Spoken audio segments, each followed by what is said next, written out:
Tem uma coisa curiosa sobre alguns crimes. Eles acabam. O assassino é preso, o caso é encerrado, os documentos são arquivados e pronto, a história morre. Mas alguns casos parecem se recusar a fazer isso. Eles continuam voltando, anos depois, décadas depois, como se tivesse alguma coisa ali que ninguém conseguiu explicar completamente. E eu acho que o caso que você vai ouvir hoje talvez seja um dos melhores exemplos disso. Porque olha só, imagina que você é policial. Você está investigando um assassinato. Já faz meses, não existe mais testemunha, não existe suspeito e não existe pista suficiente para levar a lugar nenhum. O caso praticamente morreu. Aí um dia alguém aparece e diz: "Eu sei quem matou aquela mulher." E você pergunta: "Como você sabe?" E a resposta é: "Porque ela mesma me contou." Só que ela já estava morta. E é aqui que essa história começa. Ela não termina, ela começa. Porque o mais estranho não é essa resposta. O mais estranho é que depois disso, a polícia realmente encontrou o assassino. E até hoje ninguém consegue concordar sobre como isso aconteceu. A vítima se chamava Teresita Bassa. E se você olhasse para a vida dela naquela época, nada parecia apontar para uma história dessas. Ela nasceu nas Filipinas, depois se mudou para os Estados Unidos, morava em Chicago, trabalhava como terapeuta respiratória. Era conhecida como uma pessoa bem tranquila, reservada, daquelas pessoas que parecem viver longe de qualquer tipo de problema. Inclusive existe um detalhe muito bonito sobre ela. Teresita dava aulas gratuitas de piano para crianças, e eu não sei porquê, mas esse tipo de informação sempre torna tudo parece mais pesado, né? Porque deixa de ser só um nome num documento policial e vira alguém, uma pessoa, com rotina, com planos, com compromissos para o dia seguinte. E aí você lembra que ela não fazia ideia de que estava vivendo seus últimos dias, como nenhum de nós faz. No dia 21 de fevereiro de 1977, Teresita saiu do trabalho e voltou para casa. Até aí, tudo normal. Ela fez algumas ligações, conversou com as amigas, falou sobre ingressos para um espetáculo, um show. Comentou uma coisa bem interessante. Disse que estava esperando a visita de um homem. E esse detalhe, ele parece pequeno agora, né? Mas guarda ele aí, porque daqui a um pouco ele volta. As horas passaram, e por volta das 8h40 da noite, alguns moradores começaram a sentir cheiro de fumaça. Primeiro leve, depois mais forte, até que alguém chamou os bombeiros. E quando eles entraram no apartamento, encontraram uma cena que parecia saída de um pesadelo. O lugar estava totalmente revirado, objetos espalhados, sinais claros de que houve um roubo. E embaixo de um colchão incendiado estava o corpo de Teresita, com uma faca cravada bem no peito. Alguém tinha tentado apagar os vestígios, mas também parecia ter tentado apagar a própria história, como se quisesse transformar aquele apartamento numa confusão impossível de resolver. E durante muito tempo,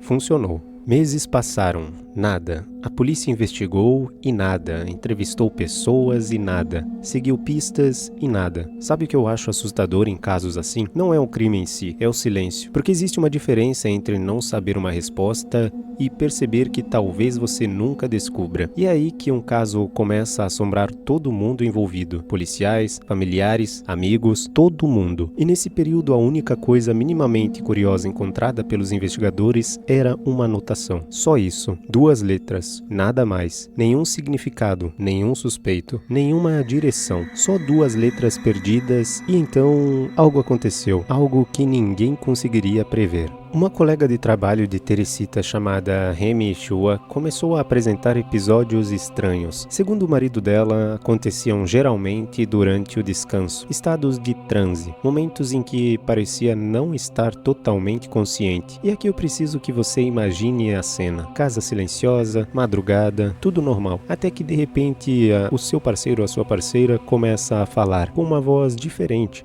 Um tom diferente e, segundo os relatos, diz uma frase específica: "Doutor, preciso da sua ajuda. O homem que me matou ainda está solto por aí." Quando o marido perguntou quem estava falando, a resposta veio imediatamente: "Eu sou Teresita Bassa." Agora só para um segundo, porque é muito fácil ouvir essa história em formato de vídeo e pensar: "Ah, legal." Mas imagina estar lá, na sala, ouvindo isso acontecer. Eu, sinceramente, não sei qual seria a minha reação. não. E acho que a maioria das pessoas também não. Os episódios continuaram e começaram a trazer informações, mais detalhes, até que de repente surgiu um nome, Alan Shorey. Segundo a suposta voz, ele era o assassino. E mais, a voz dizia que Alan entrou no apartamento usando como desculpa um concerto na televisão. Depois ele matou Teresita, roubou joias e incendiou o local. Agora pensa na situação da polícia. Você acredita em espíritos? Provavelmente não. Os investigadores também não acreditavam. Mas existe uma diferença enorme entre acreditar e ir lá verificar. Então eles resolveram checar. Só isso. Checar. E foi aí que encontraram algo que mudou tudo. Primeiro eles descobriram que Alan Shorey realmente trabalhava com Teresita. Mesmo hospital, mesmo setor, mesma rotina. Depois veio outro detalhe. As iniciais dele. A e S. As mesmas letras encontradas na anotação esquecida meses antes. Mas ainda não era o suficiente. Até que a polícia encontrou joias de Teresita com a namorada dele. E aí acabou. Porque a história podia ser sobrenatural, podia ser psicológica, podia ser qualquer coisa. Mas aquelas joias eram reais. Quando Alan foi confrontado, Alan confessou. Confessou o roubo, confessou o assassinato e confessou o incêndio. O assassino tinha sido encontrado. Só que, curiosamente, o mistério continuou vivo. Porque agora aparece uma pergunta muito mais difícil. Como o Raimi sabia de tudo aquilo?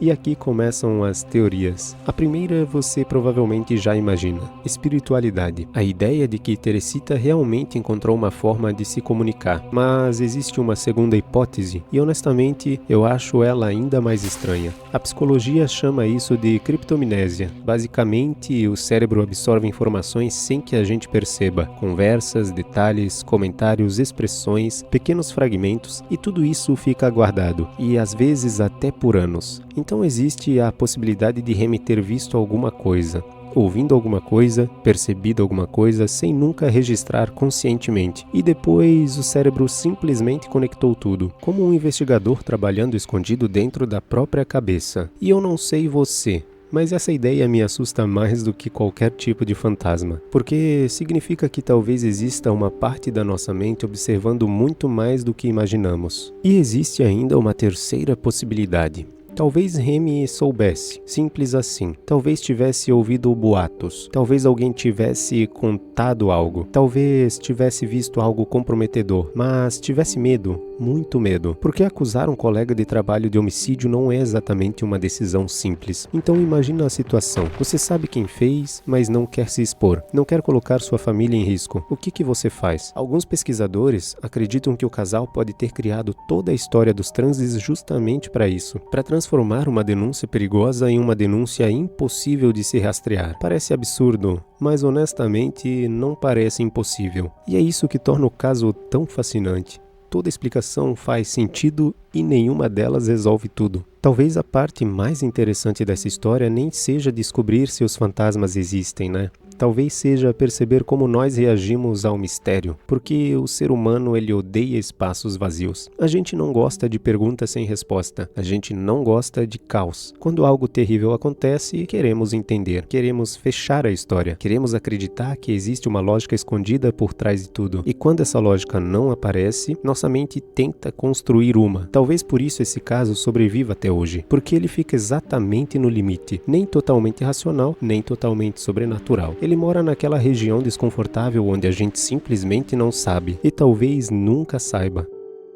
E sabe o que é mais curioso? No fim das contas, a justiça aconteceu. O assassino foi encontrado, foi condenado, o caso foi encerrado. Mas a pergunta principal ela ainda continua aberta. Porque ninguém conseguiu provar exatamente como a informação chegou até a polícia. Foi uma mensagem vinda de alguém que já tinha partido? Foi uma mente humana fazendo conexões que nem ela própria entendia? Ou foi apenas uma forma inteligente de denunciar um assassino sem correr riscos? Aliás, se você gosta dessas conversas estranhas de madrugada, dessas histórias que ficam rodando na cabeça mesmo depois que o vídeo termina, talvez vale a pena se inscrever. É uma forma de continuar sentado nessa mesa imaginária comigo enquanto a gente tenta entender casos como esse. Mas antes de ir, eu queria te deixar com uma última pergunta. E responde ela de verdade. Se você pudesse apertar um botão agora e descobrir exatamente o que aconteceu nesse caso, o que te deixaria mais impressionado? Descobrir que fantasmas e espíritos existem ou descobrir que a mente humana consegue ser ainda mais misteriosa do que eles?